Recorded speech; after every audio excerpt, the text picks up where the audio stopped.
বিসমিল্লাহির রহমানির রহিম। প্রিয় খামারি ভাইয়েরা, আসসালামু আলাইকুম। এই যে দেখেন গরুর ঘাস, মাশাআল্লাহ অনেক সুন্দর হয়েছে। যাদের গরুর খামার আছে তাদের অবশ্যই ঘাসটা করতে হবে। এই যে ঘাসটা এখন কাটা শুরু করছে এক সাইড দিয়া। মাশাআল্লাহ অনেকটি ঘাস করছে, প্রায় 2 বিঘা জমির মতন ঘাস করছে। কারণ এরা দাঁড়া বাবা, একটু ইয়ে করতেছি বাবা, কথা বলবো না, হ্যাঁ।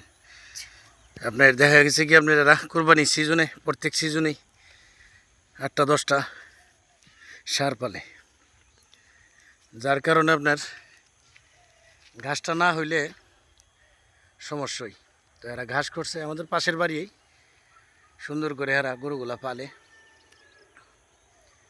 আর এই ঘাসটা প্রায় 10 ফিট লম্বা হয়েছে, 10 ফিট। এই যে দেখেন, তো 10 ফিট লম্বা হইলে মেশিনটা কাটে, তাহলে তো আপনার এই একটুখানি জায়গা 2 ফুট স্কোয়ারে কাটলে দেখা গেছে কি দুইটা গরুর জন্য খাবার হয়ে যায়। তো এই গাছটা অনেক মোড়াত দিয়ে, সবচেয়ে আর শক্তিশালী গাছ। যাই হোক আলহামদুলিল্লাহ।